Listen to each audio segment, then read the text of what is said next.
자, 여러분 이번 시간에는 우리가 지금 사이버 기술과 법을 하는데 법 중에서도 이 사이버 세상이 되면서 가장 중요하게 이슈로 등장한 것 중에 하나가 뭡니까?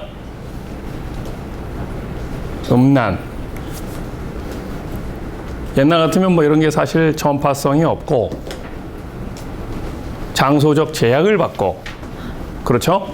기술적 제약을 받아서 문제가 없는데 요즘은 솔직히 말해서 더 컴퓨터에 인터넷에 이런 사이버 테크놀로지에 강한 사람들이 그런데 실제로는 보니까 나이가 더 어려 그렇죠?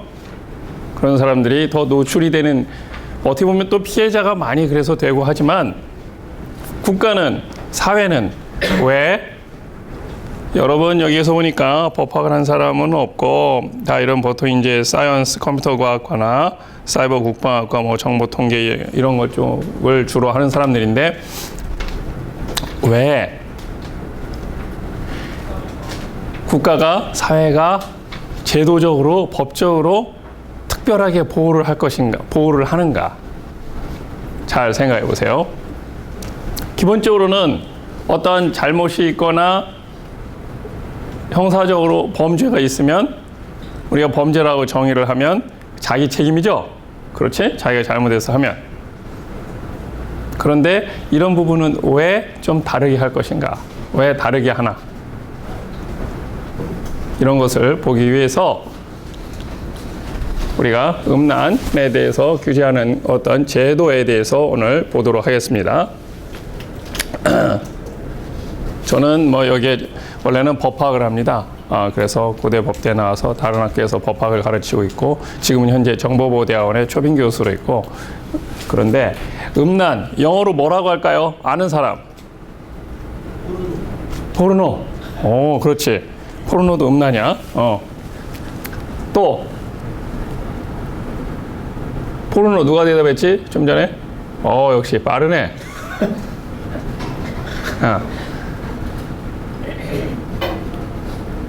내가 미국에 유학 가서 공부할 때 보니까 뭐 쭉 하는데 이런 관련 수업을 헌법, 컨스티튜셔널 수업에서 수업을 하는데 나도 포르노 이렇게 알고 있었는데 한 학기가 거의 다 가도록 이런 단어를 내가 듣지를 못했어. 그래서 포르노가 아닌가 했는데 발음이 포르노가 아니라 포노 이렇게 해가지고 이걸 못 알아들었어요. 끝날 때까지.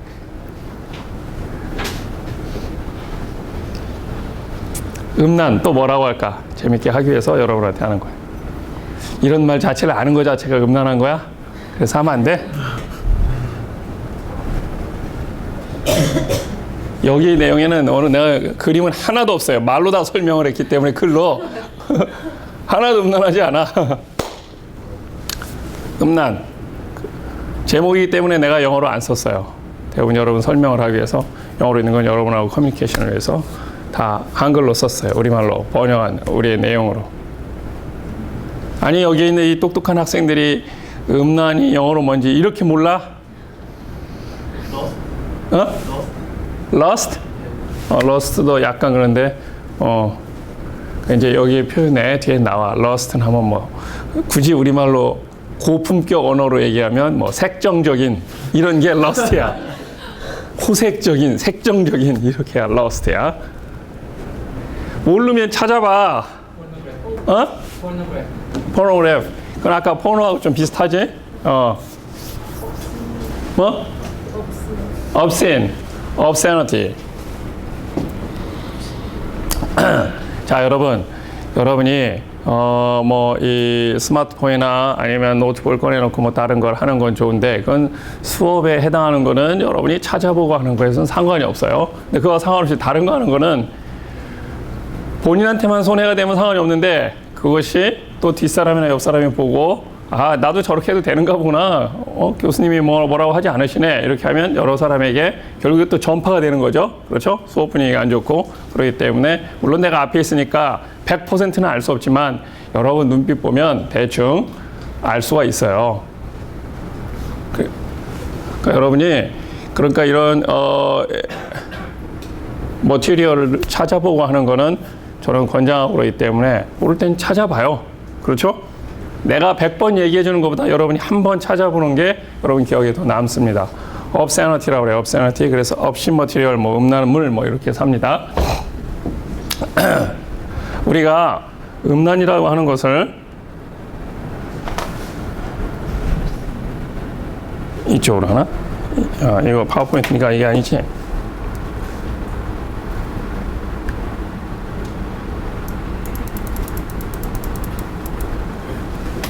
우리가 이 사이버 스페이스를 이 음란의 분출구다 이렇게 얘기를 합니다. 사이버 스페이스라고 하는 말이 언제 생겼는지는 여러분도 다 알죠? 그렇죠? 1960년대, 70년대부터 이제 이런 말이 나타나기 시작했는데 안타깝게도 우리나라에서는 1990년대 후반, 1998년 이쯤이 되기 전에는 이런 말도 없었어요. 몰랐어요.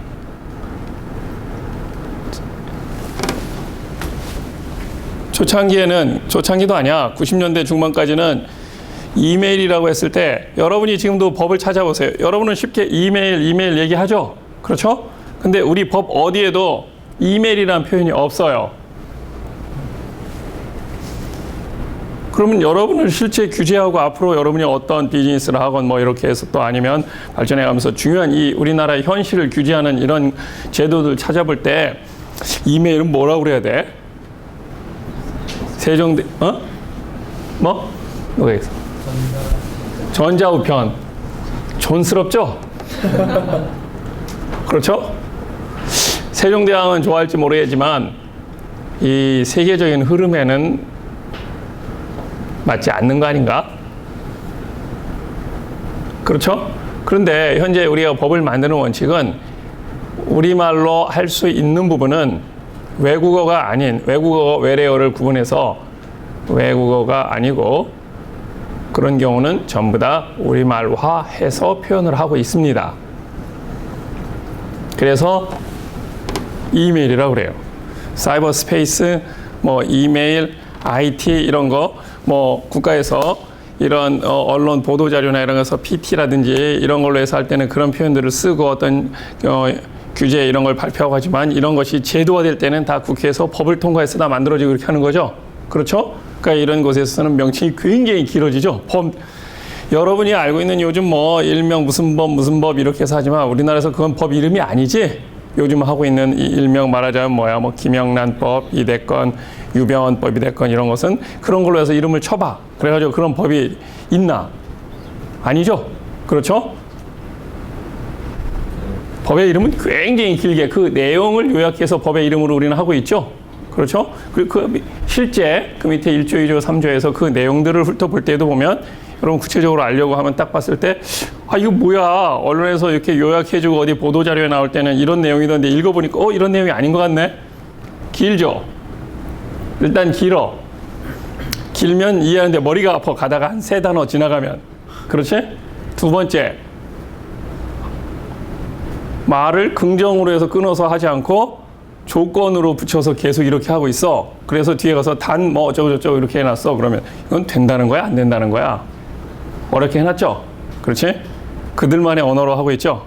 이게 전 세계에 어디나 다 마찬가지인데 미국에서 법을 만드는 원칙은 초등학교 6학년 학생이 읽어서 이해하지 못한다. 그러면 나중에 무효라고 주장할 수가 있어요. 우리나라에서는 그러면 무식하다 그러죠? 그렇죠? 왜 그런 일이 벌어졌냐? 시작하기에 앞서서 1860년대에 미국이 누가 노예를 해방시켰죠? 에브러함 링컨이 노예를 해방했죠? 자, 노예 해방. 우리가 지금 그렇게 얘기하고 있지? 영어로는 노예 해방을 뭐라고 해요?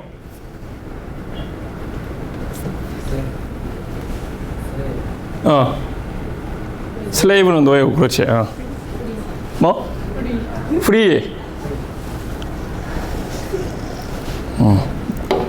아무 말도 안 하는 것보다는 프리 이렇게 하는 것이 50점은 먹고 하는 거야. 그렇지? 왜? 스피드가 중요하기 때문에.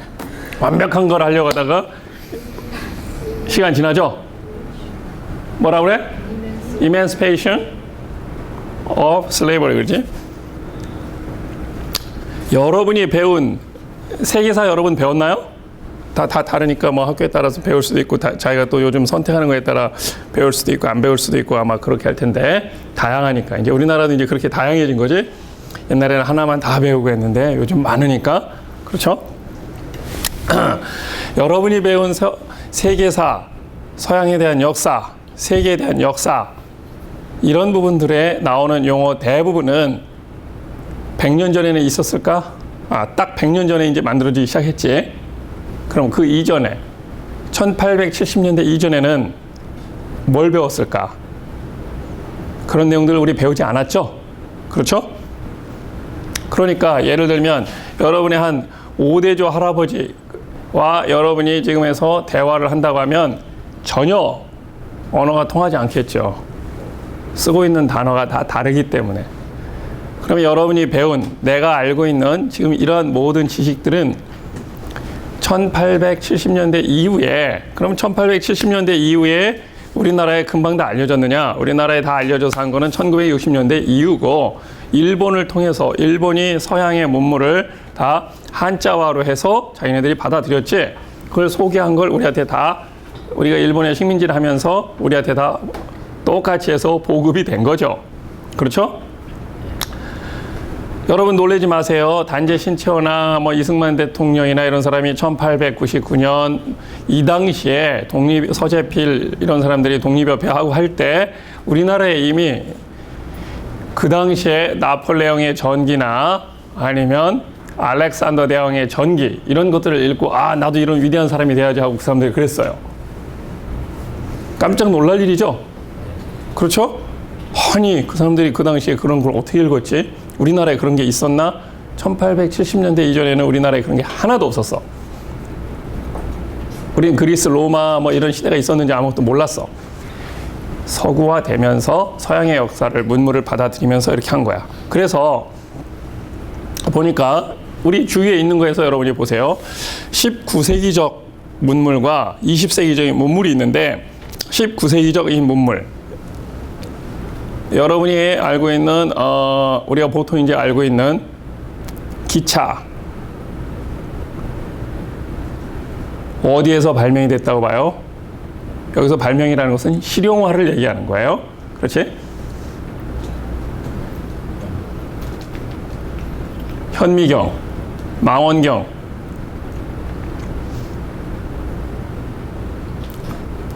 홍역, 예방주사 다 영국에서 만들어졌죠. 그렇죠? 19세기적인 발명품이라고 우리가 그렇게 합니다. 근데 우리 이미 이걸 뛰어넘어서 살고 있죠. 그렇지? 전부 다 영국에서 만들어졌어요. 20세기에 들어오면서 이런 것들이 더 발전해서 가장 대표적인 거 컴퓨터. 전화는 물론 발명이 된 것은 1800년대 말에 발명이 됐지만 전기가 그렇지만 실제 유용하게 쓰기 시작한 건 20세기에 와서 쓰였죠. 그 다음에 비행기 이런 모든 또 컴퓨터를 바탕으로 한 것들은 다 20세기에 발명이 됐죠. 그중에 그래 컴퓨터가 발명이 돼서 유용하게 점점 쓰이다가 컴퓨터라고 하는 것은 처음에 인터넷으로 발전하는 첫 번째 단계는 인류 보편의 복지와 인류의 행복을 위해서 만들어졌지 않죠. 뭘 위해서 만들어졌어요? 군사용으로 만들어졌죠. 그렇죠? 1960년대에 군사용으로 해서 미국에서 주로 쓰이다가 민간 상업용으로 이렇게 보편적으로 쓰이기 시작한 것은 1980년대부터 이렇게 해서 했죠. 그렇죠? 그때까지는 미국 대학이나 아니면 뭐 이런 것도 지원하고 이렇게 해서 하려면 우리는 우편으로 보내서 입학 지원서 보내달라 해가지고 보내는데 한 달, 받는데 한 달, 다시 지원서 보내는데 한 달, 또 받으려고 하면 또 한 달 이렇게 하다 보니까 내 의사가 한번 전달되고 이렇게 해서 하는데 되면 한 3, 4개월 가.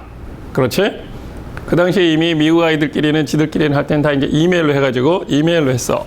그래서 초기에 어떤 정보를 달라고 해서 편지를 하거나 이렇게 해서 보내면 그들이 이메일이 있으면 이메일로 보내주겠다.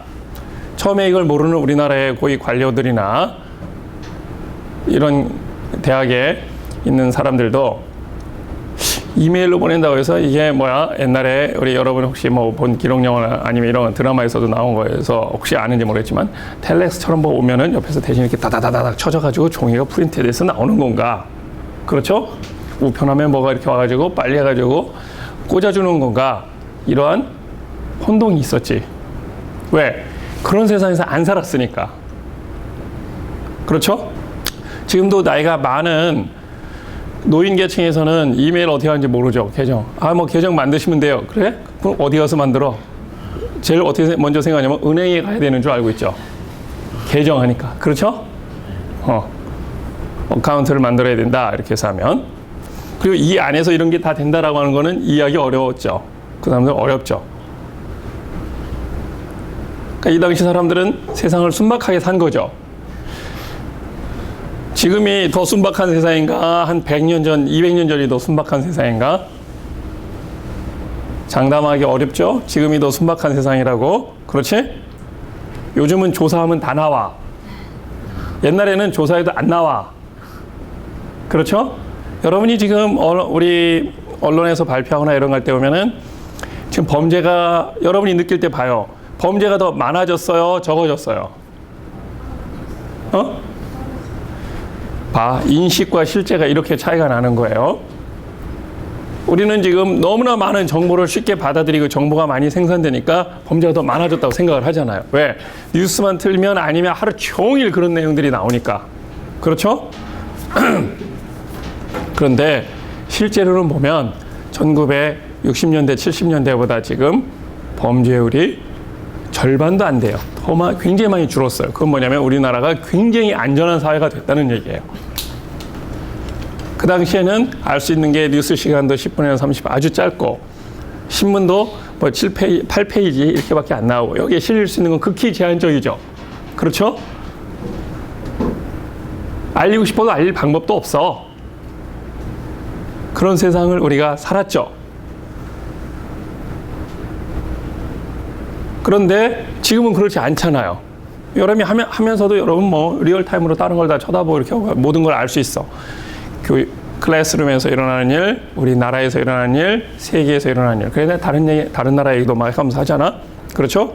그거 가능하게 된 건 바로 이런 사이버 스페이스라고 하는 또 다른 세상이 만들어졌기 때문에 그렇죠. 그렇죠? 자, 이거를 경제적인 관점에서 조금 더 넓게 해서 보고 하면 우리나라에서 현재 10대 부자 이 정도 되는 사람 중에 아버지로부터 이런 전통적인 기업을 물려받아서 되지 않고 할 수 있는 방법은 뭐가 있어? 부모로부터 물려받지 않고도 된 사람들이 있죠. 여러 명 있죠. 다 주로 보면 이런 IT 기반이 사이버 스페이스에서 비즈니스 모델을 창출해가지고 한 사람들이 하고 있죠. 뭐 말하자면 다음 카카오, 네이버, 뭐 넥센 이런 데 같은 경우 이 사람들 나이가 한 80 됐나요? 아니죠. 지금 한 40대 후반에서 50 초반 이렇게 됐죠.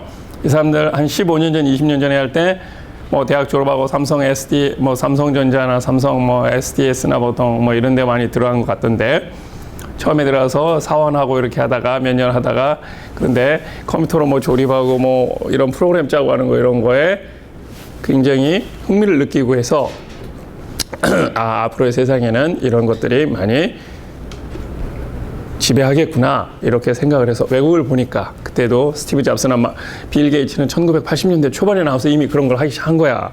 대학을 다니다가 중퇴하고. 그렇죠? 빌 게이츠는 한국에서 그렇게 하면 어떻게 해야 돼? 고졸로 분류돼서 뭐 하는데 여러 가지 어려움이 많이 겪겠죠? 그렇지? 빌 게이츠는 고졸이야. 한국의 기준으로 보면 고졸이야. 맞죠? 우리나라였으면 부모가 정신병원에 든다고 하고 무지하게 두드러 팼겠지. 그것도 하버드 대학을 다니다 스스로 그만둔다고 하니. 그렇죠? 그런데 그 사람들이 왜 세계의 앞으로의 세상이 어떻게 변할 것이고 어떻게 가고 있다는 걸 빨리 본 사람들이죠. 그렇지? 그런 것을 오픈을 해준 거야. 우리나라에서도 그런 사람들이 그걸 뒤를 따라서 그걸 하면서 자기가 뭐 라면 먹고 이러면서 직원 2명, 3명으로 자기들끼리 이렇게 시작해서 몇 조 원 부자가 되고 이렇게 했죠. 그렇지? 그런 바탕이 되게 한 게 어디였어? 내가 안에서 꺼진 건가? 사이버 스페이스예요. 내가 지금 이 사이버 스페이스가 가져온 장점들, 긍정적인 효과를 지금 얘기하고 있습니다. 그런데 이렇게 사이버 스페이스가 새로운 어떤 비즈니스 모델이 되고 우리가 정보 교류의 장이 되고 이러다 보니까 민주주의가 발전하고 여러 가지들이 이루어지고 있지만 반대로 마이너스적인 이제 부정적인 효과가 나타나기 시작했는데 그 중에 하나가 아까 지금 얘기하고자 하는 이런 음란이죠. 이런 걸 제일 많이 하는 사람이 누구냐? 지금 이제 그런 걸 거쳐서 여기 이 자리에 지금 얘기 왔겠지만 주로 이제 남자들인데 그것도 중학교, 고등학교, 이제 그보다 더 빨리 더 내려가서 초등학교 한 4학년 뭐 여기에서부터 한 고등학교 요 시간까지 여기에 이제 남자아이들이 제일 많이 빠져들어서 이 세계에서 이제 주로 사는 거야. 비즈니스가 되니까 또 그런 걸 공급하는 사람들이 있어. 그래서 옛날하고 다르게 뭐 이론 다른 견해도 있지만 지금 보세요. 남자하고 여자하고 똑같이 공부하고 하면 누가 이겨? 여자가 이기죠. 신체적인 물리적인 힘은 남성이 더 셀 수 있고 그렇게 하지만 그걸 빼는 나머지 사회학적인 어떤 컴피티션을 하고 해서는 남자가 여성을 이기고 살아가기가 어렵고 이 사회 구조가 점점 더 이렇게 됐어요. 컴퓨터 기반한 이런 걸로 해서 하면 남자는 디스트랙션이 너무 많아. 그럼 다 쳐다봐야 돼. 여자는 자기가 선택과 집중을 해서 갈 수가 있어.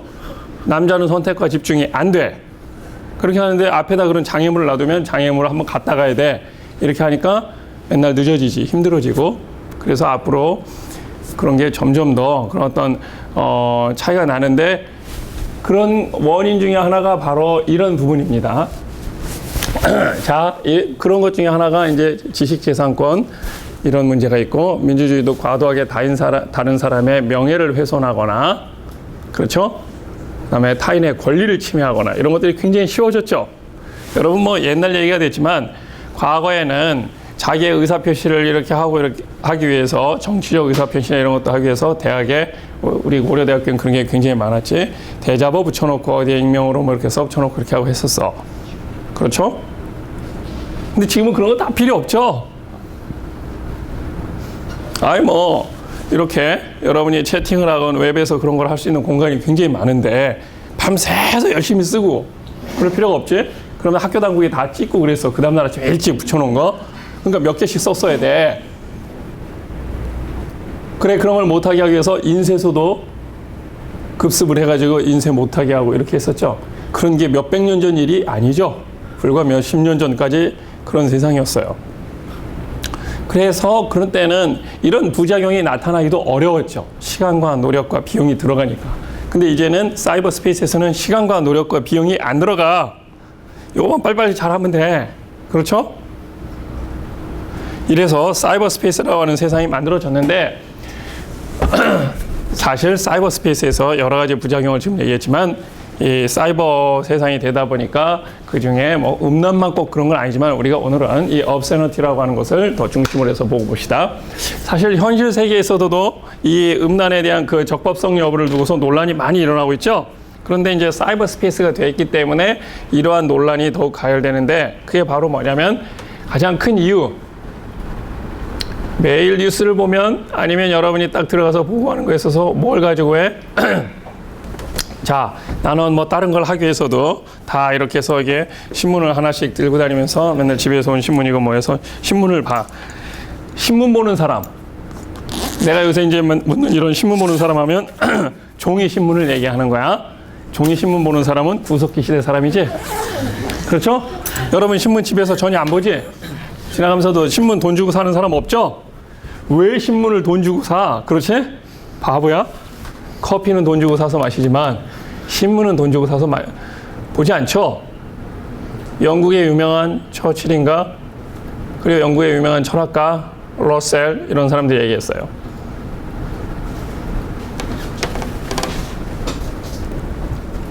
신문 없는 세상에서 사느니 이건 죽은 세상이나 마찬가지이기 때문에 살 가치가 없다라고 그랬어요. 신문과 빵 중에서 선택하라고 하면 신문을 선택한다고 그랬어요. 지금 우리가 들으면 바보. 그렇지? 이제 물론 여기에서 말하는 그 신문이라고 하는 것은 그 당시 사람들로는 봤을 때 이것이 획기적인 거였죠. 왜? 내가 오늘 볼 수 있는 내가 직접 경험하지 않은 것을 제공해 주는 게 신문, 정보였죠. 그런데 획기적인 수단으로 나타나는 게 그래서 신문 아니야. 우리 동네가 아닌 다른 동네, 다른 나라의 소식을 다 모아서 나한테 제공을 해준단 말이야. 사람의 지평이 굉장히 넓어졌죠. 인식의 세계가 넓어졌죠. 그렇죠? 근데 한 단계 더 넓어지게 된 건 사이버 스페이스죠, 이제. 물론 여러분, 신문이라고 하는 것은 수단인 거고 중요한 거는 정보라고 하는 거잖아. 그 정보를 여러분은 이제는 신문을 통해서 보는 게 아니라 뭐 여러 가지 어떤 이 사이버 스페이스 공간이라든지 이런 웹상의 월드와이드 웹 이런 인터넷을 통해서 보게 되는데 그 중에 가장 이제 대표적으로 해서 하는 것이 이제 스마트폰이죠. 스마트폰이 바로 이러한 것을 가능하게 하는 거죠. 그렇죠? 또 디지털 카메라나 CCTV 이러한 기술 발전이 사이버 스페이스를 어떻게 만드느냐? 익명성은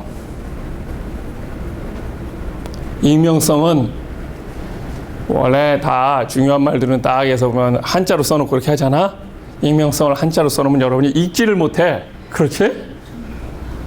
읽지를 못해. 그래서 그냥 한글로 써놨어.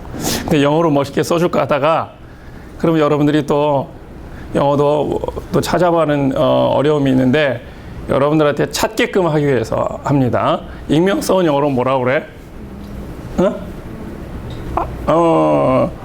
안 들려. I can't hear you. 좀만 더 크게. Anonymous. 맞지? 빠른 아주 전파성. 이런 것 때문에 바로 문제가 되기 시작한 거죠. 그래서 이제 봅시다. 사실 인간의 어떤 이건 여러분 기술과 법의 지금 융합, 컨버전스에 대한 부분이기 때문에 컨버전스가 잘 안 되고 있을 때는 아까 얘기한 것처럼 세계의 많은 나라들은 과거에는 이 지리적인 공간도 나누어서 도시 하나에 있어서도 도시와 농촌을 나눴었고, 그러니까 루럴 그리고 어번 이렇게 나눴죠. 어번이 도시야. 그리고 루럴은 시골이야. 그렇지? 어번 도시에서도 도시 외곽은 뭐라 그래? 서브라고 하는 건 밑에라는 뜻이지. 그래서 서버브, 교회 이렇게 한가운데에서 중심에 살고 제일 가운데 있는 게 뭐야? 교회, 처치가 있죠. 처치가 있고 그걸 중심으로 광장이 있어요. 그 주변에 부자들이 살고 거기까지가 타운이야. 그 바깥에 그쪽에서 서버브에는 이런 사람을 농사 짓고 이러면서 도와주고 서빙하는 사람들이 사는 거야.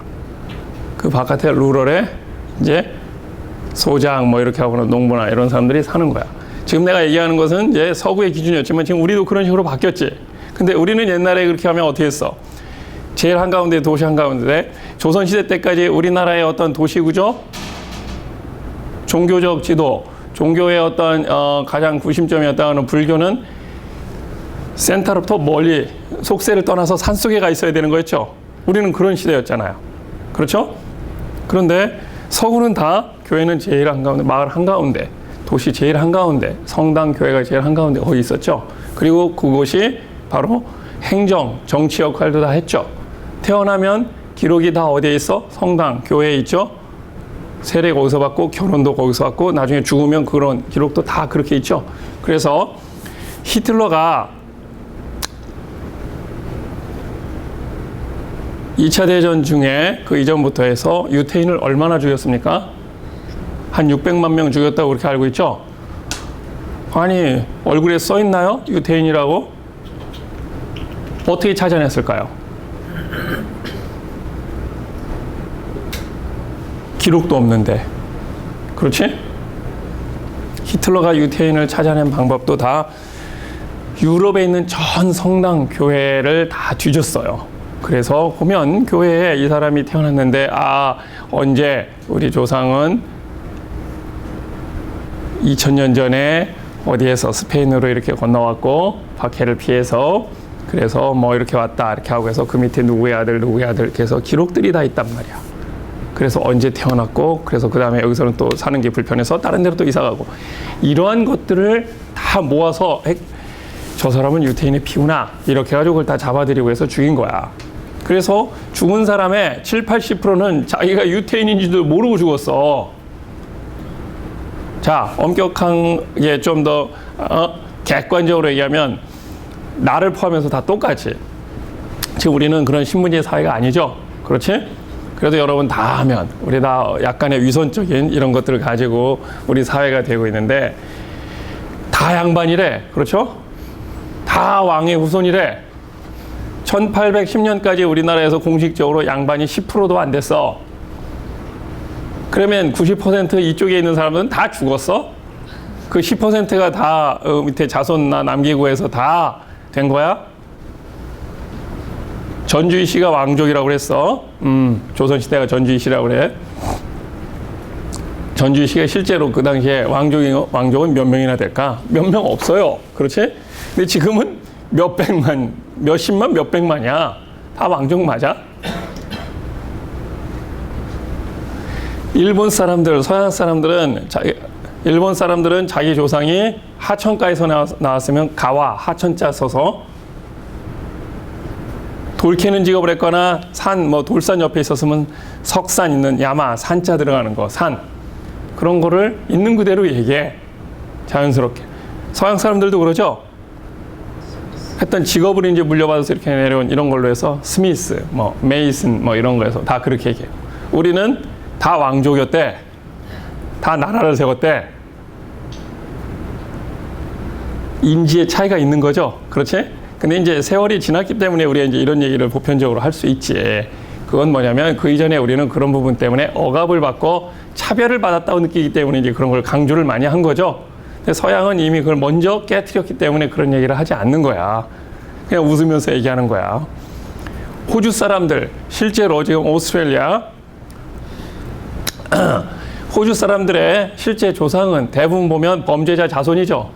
그렇죠? 90%는 범죄자 자손이야. 그렇지만 그 사람들 지금 그걸 자연스럽게 얘기해. 300년 전에, 400년 전에 영국에서 다 중범죄자만 멀리 보낸 거지. 중범죄자 순으로.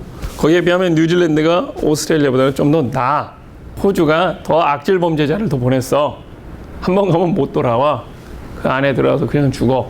지금도 호주 땅덩어리가 우리 한 100배 정도 가까이 되죠? 그렇죠? 인구는 2천만 밖에 안 해요. 그러면 몇백 년 전에 처음에 1700, 1600, 한 1700년대, 1800년대에는 호주의 인구가 얼마였을까? 평생 소원이 사람 한번 보는 거야. 우리의 소원은 뭐야? 제발 사람 좀 안 부딪혔으면 하는, 그렇지? 다르게 살고 있죠? 다르게. 근데 그걸 뛰어넘어서 사이버 스페이스는 서로 공감을 하면서 살아. 이제 봅시다. 그래서 이런 것들이 이제 나타나니까. 과거에는 우리가 수천 년 동안 인간의 본성 부분은 똑같다고 봐요. 근데 기술적인 부분이 굉장히 많이 발전했어. 그렇죠? 그래서 이런 문제들이 이제 등장하기 시작한 거야. 이게 사이버스페라는 게 없었으면 20세기 말에 이런 부분들이 이렇게 크게 문제되고 이런 것까지 나타나지 않았을 거예요. 우리가 20세기의 최고의 발명품이라고 하는 것을 어떤 사람들은 컴퓨터 이렇게도 얘기하지만, 컴퓨터는 어떤 기술적인 수단적인 도구를 얘기하는 거고, 컴퓨터에 의해서 이루어진 세상이 연결됐단 말이야. 그래서 사이버 스페이스라고 이렇게 평가할 때 이것이 표현의 자유를 증진하는 순기능도 하고 있지만, 다른 한편으로는 이 음란을 유포시키는 역기능도 하고 있단 말이에요. 그렇다면 뭐를 처벌해야 돼? 그걸 해야 되는 사람을 처벌해야 돼? 그걸 하고 있는 도구를 처벌해야 돼? 지금 우리는 그래서 이렇게 볼 때 이 사이버 스페이스는 그 자체는 같이 중립적이라고, 뉴트럴이라고 보는 거죠. 그렇죠? 과거에는 우리 그렇게 봤어요. 살인을 하고 누가 사람을 죽였어. 칼로 죽였어. 그러면 피 묻은 칼도 잘라버리고, 이것도 말하자면 여기에도 처형을 내리고 했어요. 나쁜 물건 이렇게 해가지고. 그래 지금 미국의 논쟁이 지금 많은 거죠. 총기 사고가 굉장히 많이 일어나죠. 그렇게 했을 때 하니까 그럼 총기를 없애야 되느냐? 우리의 관점으로 뭐 어떻게 해야 돼? 우리 어떻게 해? 최근에 엽총으로 공기총이나 이런 것으로 최근에 사건이 한 두세 건 있죠. 한 번 일어나면 그 다음날 야 다 걷어들여. 우리나라가 다 그러죠. 그렇죠? 현재도 우리는 개인이 소지할 수 없고 임시적으로 허가받아서 사냥할 때만 잠시 가질 수 있어요. 그렇게 하고 다시 끝나면 반납을 해야 돼. 우리는 현재도 그렇게 하고 있어요. 그리고 우리나라에서는 총기 소유는 불법이야. 그렇죠? 그런데 미국에서는 그런 일이 다반사로 많이 일어나고 있죠. 그럼에도 불구하고 총기 소유가 불법이냐? 아니라고 그래. 가장 크고 있는 산업 중에 하나가 총기 산업이야. 그건 뭐냐면 거기에 대해서 총 자체를 쓰는 사람이 어떻게 쓰느냐 안 쓰느냐 그게 중요한 문제지. 그것을 규제하고 그래야 되는 거지. 그 사람의 심리. 이런 것을 우리가 규제하고 연구를 해야지 총 자체를 나쁘다고 해서 폐기 처분하느냐? 그건 아니라고 본다. 미국에서는 논쟁이 많죠. 그렇죠? 지금 그래서 그런 사건들이 많이 있고 뭐 심지어는 어린아이가 자기 엄마를 뭐 쏴 죽이거나 학교에서도 이렇게 해서 마음에 여러분 친구들한테도 그러니까 잘해야 되는 거야. 언제 어떤 일이 벌어지지? 농담이지만 그런 일이 벌어져도 즉흥적으로 그 다음날 즉시해서 뭐 총기 소유를 앞으로는 뭐 불법화하고 개인은 총기 소유를 하지 못하도록 하겠다. 이런 일이 벌어지지 않죠. 그렇죠? 그건 뭐냐면은 가치 중립적인 도구로 본다 이거야. 그런데 그러면 이러한 것들을 하기 위해서 어떻게 이 가치 중립적인 도구를 놔두고 우리가 그러면 이 인식, 그걸 대하는 인식을 어떻게 바꿀 것인가. 왜? 기술이 발전했기 때문에. 그렇죠? 앞으로 그걸 보는 관점은 또 다르게 해야 되잖아. 과거에는 아까 얘기한 것처럼 옛날에도 있었어요. 이 음란과 관련된 거 이제 많이 해서 하면 옛날에서 보면은 플레이보이 뭐 또 아니면 뭐 펜트하우스 이런 잡지들, 아니면 우리나라에서 영화에서 하면은 옛날에 무슨 뭐 여러분도 뭐 흑백 영화나 이런 걸로 이렇게 해서 이름은 들어봤을 거, 무슨 뽕 뭐 이런 영화들 그런 거에서. 그런데 그거는 아무 때나 볼 수가 없잖아. 그렇죠? 굉장히 제한적이에요. 장소적으로, 시간적으로. 그렇지? 근데 이제는 그렇지 않아. 문제가 된 거는 그렇지 않은 시대가 됐기 때문에 그래.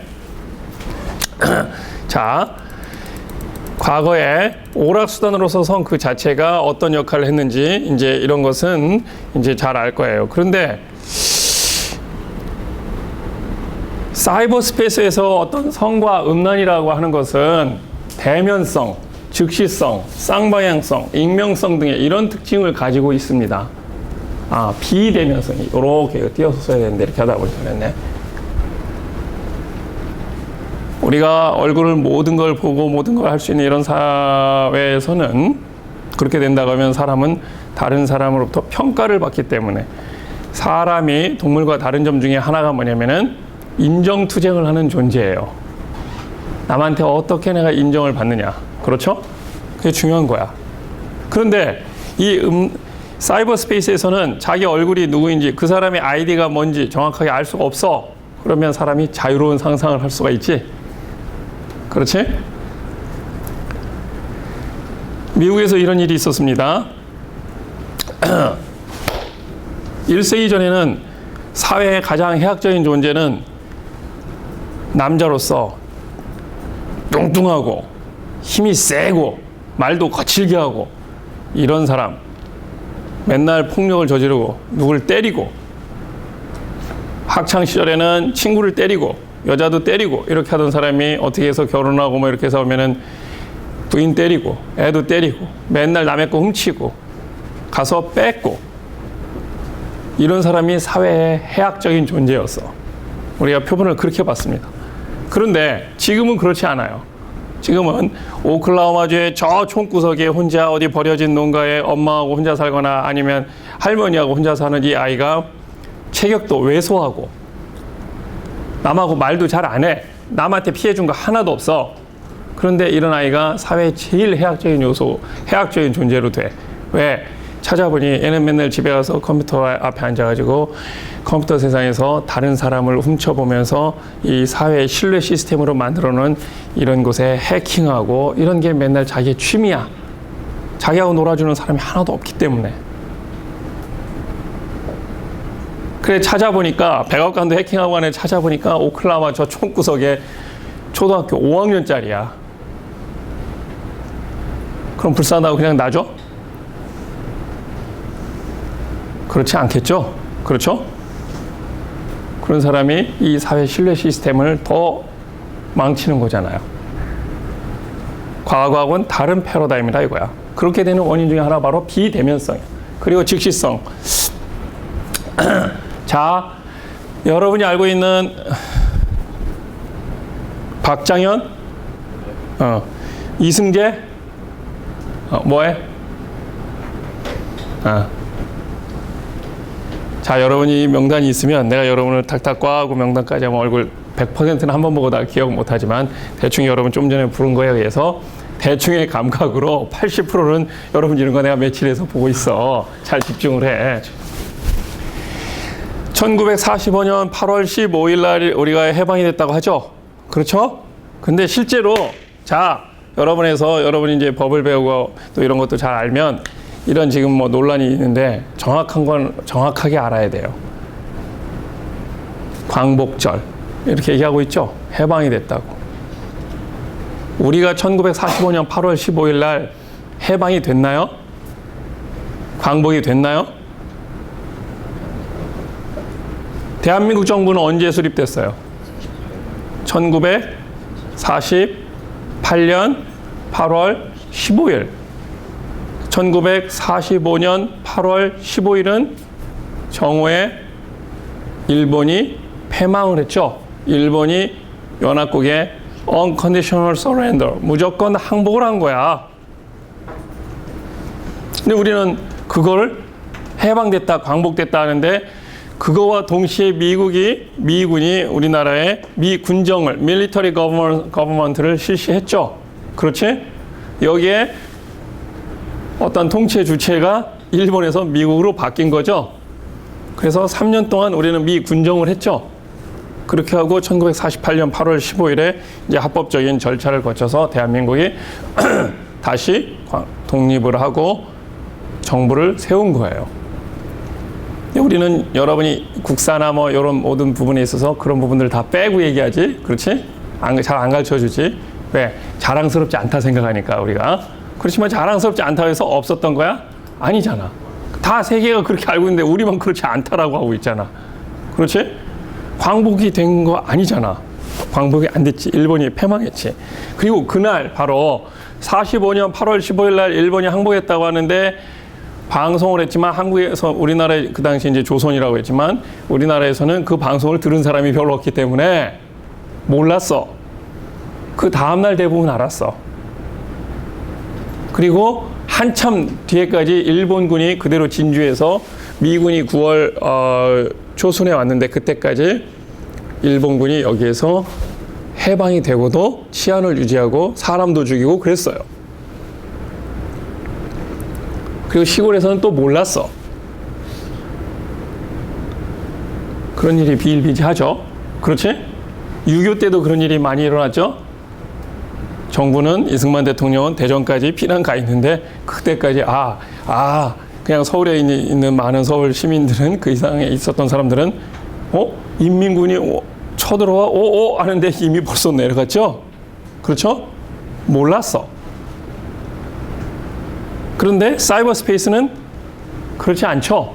여러분 우리나라에서 요즘은 어떠한 뉴스나 뭐 어떤 해프닝이 있고 그러면 몇 시간 안에 전 국민이 거의 다 알죠. 그렇죠? 굉장히 전파성이 빠르죠. 우리는 다른 사회에 비해서는 또 단일한 사회인 편이죠. 그렇다고 우리나라가 꼭 단일 민족은 아니야. 지금 그래서 뭐 단일 뭐 이런 얘기 잘 하지 않지만 이 즉시성이 무서운 거죠. 그렇죠? 즉시성이 굉장히 무서운 겁니다. 빠른 겁니다. 그리고 쌍방향성, 익명성 이런 것들이 있는데 이렇게 함으로 인해서 바로 무제한적인 표현의 자유를 누릴 수도 있어요. 그렇기 때문에 이러한 사이버 스페이스의 특성으로 인해서 이제 좀 더 빨리 나가겠습니다. 지금까지 있었던 역기능을 기존의 제도만으로는 제어할 수 없게 되었다. 그래서 새로운 유형의 규제가 필요한 거 아닌가 이렇게 얘기합니다. 그래, 이러다 보니까 이 사이버 스페이스에서는 어떤 현상이 벌어지냐? 송신자와 수신자 구분이 모호한 쌍방향의 사이버 스페이스이기 때문에 국경을 초월하죠. 그렇죠? 그래서 재판 관할권의 충돌이 일어나는 가장 큰 문제점이 생깁니다. 우리는 과거에 이런 관할권, 이런 거에 민감하게 살질 않았죠? 그렇죠? 자, 벌써 이런 일이 벌어지고 있는 건데 보세요. 얼마나 우리가 감정적으로 일 처리를 해서 잘못되고 있는지. 뭐 이른바 작년에 세월호 사건 이후에 그거에 모든 그 잘못을 전부 다 유병헌 이 사람이 한 것으로 해서 다 이 사회가 그런 건가? 정부가 그렇게 한 건가? 유병헌한테 다 책임을 뒤집어 씌웠지. 크게. 그래서 유병헌 딸이 프랑스에 있다라고 그래서 거기도 와서 프랑스 현지 경찰을 통해서 체포를 했죠. 그렇죠? 그런데 이번에 그 사람을 한국으로 송환하려고 했는데 송환이 거부됐죠? 그렇죠? 프랑스에서 송환 거부를 했어요. 그 이유 중에 하나는 좀 우리가 창피한 거지만 한국에 가면 공정한 재판을 받기 어렵다. 그래서 송환 거부를 했어요. 송환이 거부가 됐는데 유병헌 아들은 또 하나 아들은 미국에 있고 큰 아들만 이제 여기서 잡혔고 그런 거죠. 다 다른 나라에 있는 사람들은 안 돼. 그렇죠? 그 재산을 몰수할 수도 없어. 뭘로 줘야 돼? 국민 성금으로, 세금과 성금으로 줘야 돼. 거기 있는 재산 몰수해서 하려고 하니 많이 가지고 있는 애들 다 외국에 나가 있어. 재판 관할권 문제가 생기는 거야. 그 사람들로부터 합법적으로 그런 걸 몰수 추징을 해야 되는데 할 수가 없잖아요. 그러면 국제사회가 공조해서 해줄 수 있어야 되는데 한국에 지금 보면 약간은 공정한 재판이 잘 어렵겠다 이러한 또 이유 때문에 그래서 안 되고 있는 거야. 과거에는 우리가 이러한 국제적인 이런 거에 대해서 신경 쓰고 살 필요가 없었죠. 여러분이 지금 하고 있는 것도 보면 혹시 계정을 쓰는데 구글을 쓰는 사람 꽤 되죠. 구글 이렇게 해서 쓰고 하는데 여러분 구글 계정에서 문제가 되고 그렇게 하면 이거에 대해서 여러분이 어디에다 소송을 해야 돼? 구글은 한국에 지사도 없고 법적 컨택 포인트가 하나도 없죠. 그렇죠? 미국에다 해야 되는 거야. 구글은 편한 거죠. 전 세계 영업 비즈니스 하는데 한국에 뭐하고 할 때 니네가 싫으면 불이익한 게 있으면 거기다 소송을 해라. 이런 거죠. 전 세계 상대로 똑같이 우리가 한다. 그래서 알고도 삭제 청구나 이런 걸 여러 가지 하고 할 때 거기에 물론 이제 그 프로세스에 의해서 하게끔 해놨지만 그게 잘 안 되고 해서 나중에 거기에 명예훼손 청구를 한다든지 아니면 음란 이런 것도 내가 소송을 걸거나 형사 고발하거나 이런 걸 하려면 굉장히 불편하지. 우리나라에 없기 때문에. 그렇죠? 그래서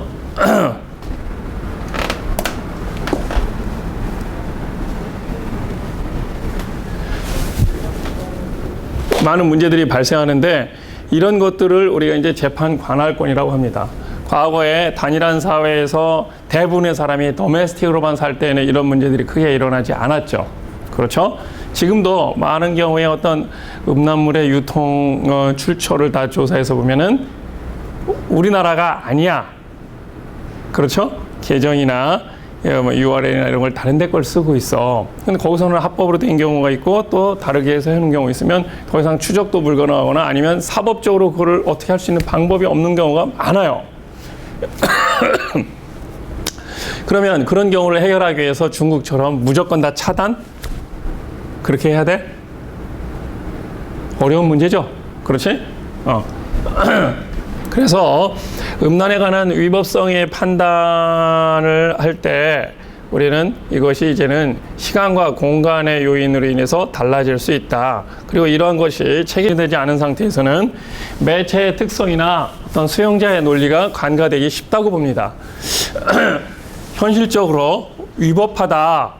어떤 가치 판단을 하는 거죠. 위법하다라고 하는 것은. 그렇죠? 잘못됐다 내지는 해롭다. 이거보다 좀 더 센 거죠. 그렇죠? 위법하다라고 하는 것은. 이러한 걸 해야 되는데 그런 기준이 모호하고 책임이 불분명한 상태에서 실정법을 적용한다라고 하면 현실적으로는 그것이 굉장히 무의미해질 수 있다. 그럼 앞으로 이런 걸 어떻게 할 것인가? 이런 걸 하기 위해서 우리가 먼저 알아야 될 거는 뭐냐면 음란이란 과연 무엇인가? 음란의 정의, 데피니션을 정확하게 해야 되겠죠. 그래야 규제를 할 때 내가 이게 규제의 대상이 되는지 안 되는지, 그리고 어떤 비즈니스 그런 걸 가지고 한다고 했을 때도 하면 이것을 비즈니스로 한다고 할 때 적법인지 아닌지를 시작할 수 있는 출발점이 되잖아요. 그렇게 하고 어떤 규제가 있는지. 근데 이런 걸 하기 위해서 왜 미국의 것을 주로 얘기하냐면 우리나라에서 하고 있는 지금의 대부분의 많은 방법들도 다 법적인 부분은 제도적인 것은 미국의 제도를 거의 대부분 갖다가 차용을 해서 우리가 우리의 부분에 맞지 않는 건 빼고 나머지는 거의 대부분 그대로 갖다 쓰고 있고 전 세계 대부분이 다 지금 이런 것을 따라가고 있습니다. 세계가 이제는 동조화 현상을 일으키는 거죠. 그렇죠? 과거에는 법이 각자가 다 달랐지만 이제는 거의 대부분 법도 하나로, 언어는 다르지만 하나로 수렴해가는 이런 현상입니다. 제일 먼저 이런 현상들이 많이 나타난 곳에서 많은 논의 끝에 이런 거 만들어졌기 때문에 미국의 판례를 중심으로 먼저 음란이 무엇인지 한번 보도록 할게요.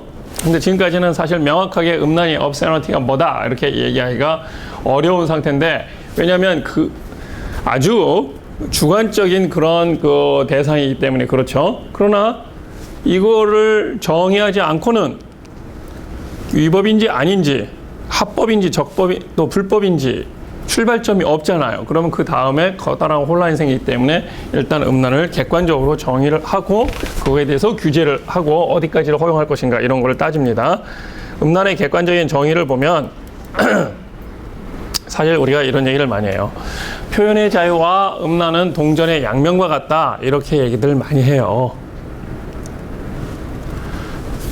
그래서 서로 충돌하고 때로는 영역의 그 한계를 당기면서 뭐 밀당이라고 하지 밀고 당기고 이렇게 하는 충돌을 겪으면서 이 충돌을 일으키면서 오늘에 이르고 있는데 음란처럼 불확정적이고 또 시대와 장소에 따라서 그 의미가 다르게 해석하는 것도 아마 없을 겁니다. 그래서 음란을 딱 한마디로 뭐다 이렇게 얘기하기는 어렵지만 미국의 연방 대법원에 그 다음에도 이제 나오지만 스튜어트라고 하는 대법관이 이렇게 얘기했습니다. 음란을 한마디로 정의하기란 대단히 어려운 일이다. 그렇지만 그걸 보여주면 딱 알 수 있다.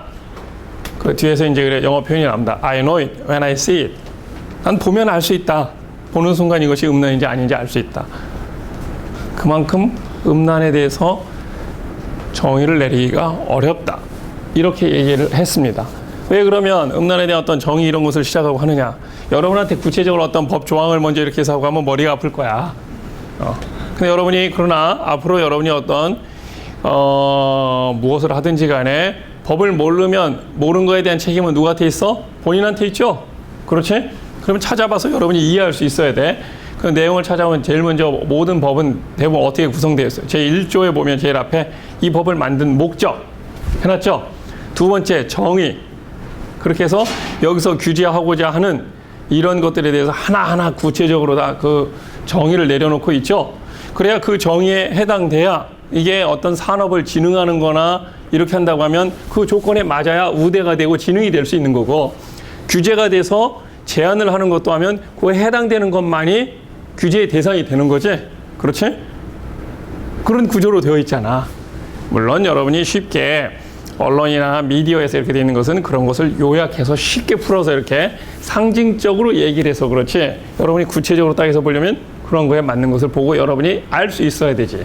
그렇지?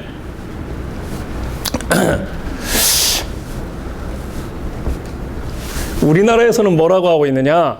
이제 여러 가지 논란을 거쳐서 지금 제일 중요한 기본만 봅시다. 헌법재판소가 음란을 이렇게 얘기합니다. 인간의 존엄성 내지 인간성을 왜곡하는 노골적이고 적나라한 성표현으로서 오로지 성적 흥미에만 호소할 뿐 전체적으로 봐 하등의 문학적, 예술적, 과학적 또는 정치적 가치를 지니지 않으며 사회의 건전한 성도덕을 크게 해칠 뿐만 아니라 사상의 경쟁 메커니즘에 의해서도 그 해악이 해소되기 어려워 언론 출판의 자유에 의한 보장을 받지 않는 곳, 이게 음란이다 했어. 그런데 이것은 미국의 판례에서 얘기한 것을 그대로 한국말로 옮겨서 가지고 온 거예요. 굉장히 길지? 우리 헌법재판소 재판관을 하기 편해요. 저렇게 고민할 필요도 없어요. 남이 해놓은 거 그대로 갖다 쓰면 되는 거야. 저 사람들은 저런 걸 하기 위해서 수백 년 동안 고민하고 뭐 무슨 테스트 뒤에도 나오지만 이렇게 쓰다가 했지만 우리는 그런 거 없이 그냥 딱 갖다 쓰면 돼. 아주 좋아.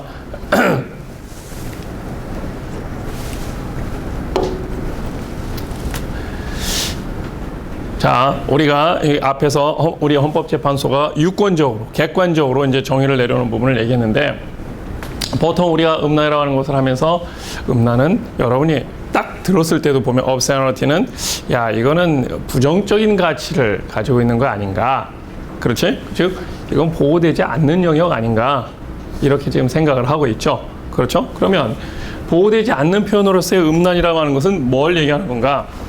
미국 연방대법원이 로스라고 하는 판결에서 이렇게 얘기했습니다. 수정헌법 제1조의 보호 범위가 아니라고 했는데 수정헌법 제1조라고 하는 것은 우리의 언론 출판의 자유 조항에 해당하는 거나 마찬가지입니다.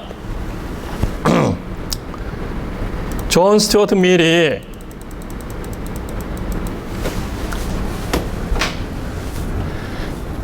영국의 16세기, 17세기 유명한 사상가죠. 언론의 자유를 증진시킨 위대한 사상가인데 존 스튜어트 밀은 그랬습니다. 나는 당신의 의견에 동조하지 않지만 당신의 말할 자유를 위해서 당신이 무슨 말을 하든지 간에 말하는 것을 지켜주기 위해서 내 목숨이라도 바치겠다. 그것을 영국 런던에 있는 하이드 파크, 거기에 가면 조그만 단이 한 2단 정도 있어. 거기 올라가서 그 당시는 지금처럼 촬영하고 이렇게 마이크로 하고 그러는 게 아니잖아. 다 모여서 직접 민주주의가 가능하게 처음으로 이제 세계 민주주의 모범 국가였죠. 영국이 그렇게 했기 때문에 그걸 바탕으로 해서 세계를 지배하게 되는데, 왕을 욕하는 왕조 시대였죠. 그 당시에도 왕을 욕하는 얘기를 해도 나는 그 내용에는 동의하지 않는다. 그러나 당신의 말할 자유를 위해서 당신을 처벌하거나 당신에게 불리하게 간다고 하면 내 목숨을 바쳐서라도 당신을 보호하겠다. 우리로 얘기하면 미친놈 아냐? 너나 잘 살지. 괜히 너 다치려고 왜 그래? 그렇죠? 뭐 쉽게 내가 너무 비하적인 표현이 될지 모르지만 극단적으로 대비하기 위해서 하는 겁니다. 근데 그런 사람이 있었기 때문에 인류가 이만큼 발전한 거죠. 그렇죠? 그러한 사상을 받아들여서 미국이 독립혁명을 했고 미국이 독립을 했죠. 미국이 독립을 하면서 영국으로부터 모든 걸 다 받아들였는데 미국하고 영국하고 이 사회체제가 거의 비슷하죠. 그런데 확실하게 다른 부분은 이 정치체제, 이 부분만 달라졌죠. 여러분, 미국이 쓰고 있는 지금 민법, 뭐 컨트랙, 계약법 또는 형법 이런 대부분 이런 것은 영국의 보통법하고 거의 똑같아요. 언어도 그렇고 대부분에 다 똑같아. 다른 거는 영국은 로열, 영국의 영국적 관점을 따르고 있는 거는 지금도 모든 거 다 보면 로열자가 다 들어가 있죠. 그렇지? 근데 그것이 미국으로 건너오면서는 그 부분에 반대해서 다른 새로운 형태를 만들어놨어. 뭐라 그래? 리퍼블리컨 form of government.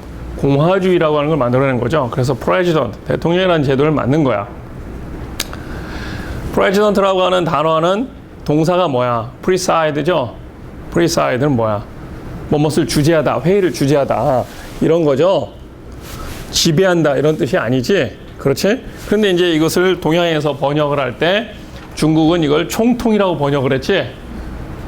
우리나라는 일본하고 똑같이 대통령이, 일본이 그걸 대통령이라고 번역하기 때문에 우리가 대통령이라는 표현을 그냥 쓰는 거지.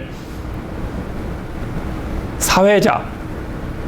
원래는 그 언어의 뜻에 맞게 번역을 하려면 사회자라고 해야 되지 않을까? 그렇게 한다면 서로 대통령 안 한다고 할 텐데. 그렇지? 야, 따분하게 내가 뭐 사회나 보고 있냐? 우리 사회가 그만큼 민주적이지 못하고 권위주의적이었기 때문에 원래 기능이 그게 아닌 것도 갖다 그렇게 이제 받아들여서 쓴 거죠. 그렇지? 근데 이제 지금은 점점 우리가 그렇게 가고 있는 거죠. 그러니까 많이 뭐 처음부터 완벽한 것은 없죠. 트라이얼 앤 에러, 시행착오를 겪으면서 이제 발전해 오는 거예요. 그래서 외국의 세계 선진국의 미국의 법원은 대통령하고 똑같은 권한을 가지고 있죠. 우리나라도 이제 헌법재판소가 노무현 대통령 때 계속 노무현 대통령이 대통령직을 유지해야 되는지 말아야 되는지 헌법재판소가 결정했죠. 그런 것처럼 미국도 2000년도에 무슨 일이 있었어?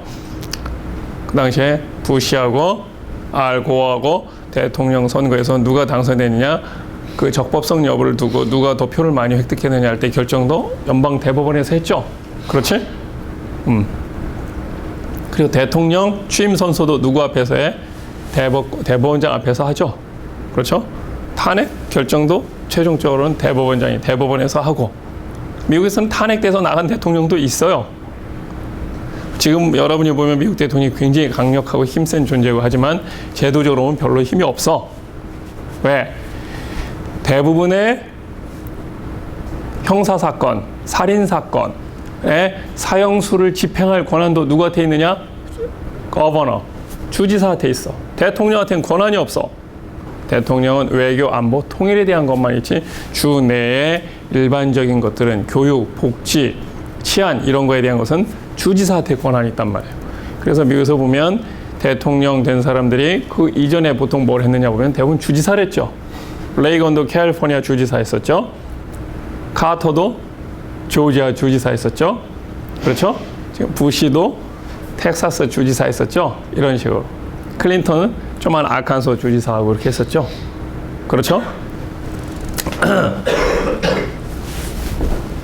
그래서 미국에서의 법원의 기능은 우리보다 굉장히 광범위합니다. 그래, 여기에서 이러한 사람들이 수백 년에 걸쳐서 역사적으로 이런 제도들을 만들어 왔는데, 이 언론 출판의 영역의 음란도 말하자면 포함이 되느냐 안 되느냐, 아까 얘기했어요.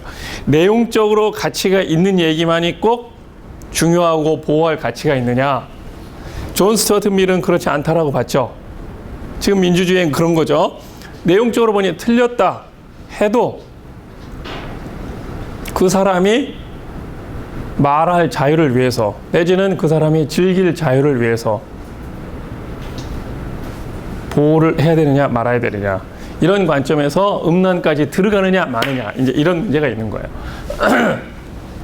이 판결은 1957년에 영리를 목적으로 이른바 도색 잡지를 우편으로 발송을 했어요. 이 사람이 당시에 로스라고 하는 사람이 65세였는데 이 사람에 대해서 판결을 내린 겁니다. 아까 내가 여러분한테 음란이 영어로 뭐냐고 했을 때 포르노 뭐 이렇게 대답한 친구인데, 이 포르노라고 하는 것은 합법인 것도 있고 불법인 것도 있어요. 그리고 성과 그렇기 때문에 음란은 꼭 동의어는 아닙니다. 음란은 성을 오로지 아까 어떤 친구가 했지? lust, 영어 표현으로 하면 이게 prurient, only prurient interest, 오로지 뭐 색정적인 이익만을 관점으로 쳐다보는 경우, 이런 경우를 우리가 음란이라고 합니다. 이걸 뭐 번역을 하다 보니까 근데 표현도 번역을 해서 색정적 흥미로만 이렇게 하면 너무 고상하지? 그렇지? 한 번 보면 딱 알 수 있는데 이걸 또 설명을 해야 되잖아. 이 설명을 너무 또 이렇게 쉬운 단어로 쉬운 말로 해서 이렇게 해서 딱 하면 그 말을 표현하는 순간 그거에 의해서 또 정의가 바뀌잖아. 사람의 느낌이 달라지잖아. 그렇지? 그러다 보니 너무 좋은 걸로 하는 거, 이건 나쁜 거 아닌 것 같은데 이렇게 생각할 수도 있죠. 어쨌든 이제 우리말로 표현을 해서 하면 미국 연방대법원이 음란한 것을 어떻게 정했냐면 욕정을 도발하는 경향을 지닌 것이다 라고 하면서 음란의 기준을 제시를 했어요. 그러면서 아주 중요한 걸 이때 얘기를 했어. 처음으로 로스 판결이라 1957년에서 이렇게 해서 전 세계가 이걸 다 따랐습니다. 그래서 언론 출판의 자유 영역 밖에 있다, 그러니까 보호 대상이 아니다, 이렇게 하면서 평균인의 기준으로 average people를 얘기했어요. average people. 서구에서도 마찬가지야. old age, 나이 든 사람들이 생각하는 이런 기준과 젊은이들이 생각하는 기준이 다르죠. 57년이면 이 당시부터 바로 그 당시에 미소 냉전이 한 10년 가까이 되면서 서구 사람들이 피로감을 호소할 때예요. 그래서 자유주의 운동, 이제 히피 문화라고 하죠. 이런 게 많이 나타나기 시작했어요. 젊은 친구들한테. 이렇게 하면서 이 자유주의 히피 문화에서 나오는 게 가장 대표적인 게 뭐냐면 그냥 뭐 이렇게 말하자면 뭐 다 벗고 또 그런 거에 대해서 크게 의식하지 않고 뭐 대마초도 피고 잘 씻지도 않고, 그렇지? 이런 걸 같이 공유하고 하는 이런 문화야. 그러니까 이런 거에 대해서 그런 젊은이들이 보는 관점과 또 반대로 굉장히 very conservative하게 보수적인 관점을 가지고 있는 그 당시에 사람들이 봤을 때는 1차 대전, 2차 대전을 겪으면서 산 사람과 아닌 사람 다르다 이거예요. 우리나라도 지금 이제 그런 얘기 하잖아. 6.25를 겪은 사람과 겪지 않은 사람은 세상을 보는 기준이 다르잖아. 자기가 죽을 위험을 겪은 것과 뒤에 책으로 배워가지고 저저저 얘기하는 사람, 네가 살아봤니? 그 당시에 이렇게 해서, 그렇지? 다르잖아요. 그것처럼. 그래서 이렇게 할 때 기준은 평균인을 기준으로 한다. 그리고 당대의 지역사회 기준으로 한다. Contemporary Community Standard다. 이 두 단어가 함께 들어가는 거예요. Contemporary, 당대라고 하는 거예요. 당대. 현대하고는 다르죠. 당대라고 이제 번역, Contemporary는 마더나하고는 다른 거지. 동시대란 얘기죠. 동시대에, 현재, 동시대에. 이것은 오늘날에 여기도 있고 저기도 있고 이렇게 다 있는 거죠. 그렇죠? 현대라고 하는 이 마더너티, 근대성이라고 하는 걸 얘기할 때는 이 동양적인 가치나 자기보다 조금 못하다고 하는 전제하고 있는 거죠. 거기를 밑으로 서브 개념으로 놓고 우리는 어느 지향하는 가치 하나만이 우선적이라고 보는 거지. 그렇지? 현대는 우리가 현대라는 표현에는 그런 관점, 그런 우리가 가치가 녹아 들어가 있는 거야. 근데 동시대적이라고 하는 거는 그렇지 않은 거죠. 저기는 저기대로 다르다 하면 인정을 하는 거죠. 그러니까 이렇게 될 수 있는 거지. 지금으로 봐서 하면 중동 국가 사우디와 미국이 공존하는 거면 동시대지. 그러나 미국적 가치 현대로 보면 뭐 엄격하게 얘기하면 사우디나 이집트나 이런 이쪽에 특히 가장 대비적인 중동의 그러한 문화들은 불법 내지는 위법 내지는 억압이 되는 거지. 그렇죠? 이런 부분에 있어서. 그리고 지역사회의 기준으로 커뮤니티 스탠더드로 한다. 커뮤니티.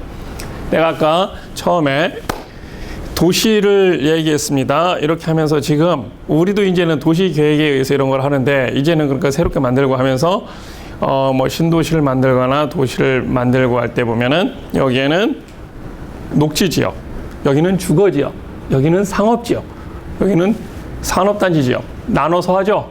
나눠 놓죠. 그렇죠? 그래서 주거 지역에는 이제 저런 거와 관련된 말하자면 술집, 뭐 호텔 이런 걸 허가를 안 내주죠. 못하죠. 못하게 돼 있지. 우리 옛날에는 이제 그런 게 다 섞여 있었죠. 역전 앞에 뭐 그냥 다 있고 어쩌고저쩌고 이렇게 해서 우리 그런 개념 없이 살았죠. 그런 걸 몰랐죠. 그렇지만 지금은 그렇게 하지 않죠. 그래서 봐요. 산업단지 내지는 상업, 커머셜 디스트릭트, 상업지역에는 술집도 있고 거기에서는 또 이런 어떤 호텔 뭐 이런 시설들도 숙박시설도 있고 이렇게 하면 거기와 주거시설에 있는 아파트 단지라든지 아니면 단독주택이 많이 있는 이런 곳하고는 기준이 다르다 이거야. 그러니까 엄격하게 얘기하면 거기서는 짧게 입고 다니고 그런 쇼가 벌어지고 이렇게 해서 뭐 이런 걸 한다고 했을 때 그쪽에서는 허용을 할 수 있지만 여기서는 주거지역에서는 허가를 안 할 수 있다 이거야. 그러니까 똑같은 사람이 똑같이 하고 갔는데 여기서는 단속이 될 수 있고 저기서는 단속이 안 될 수 있는 거죠. 그렇지?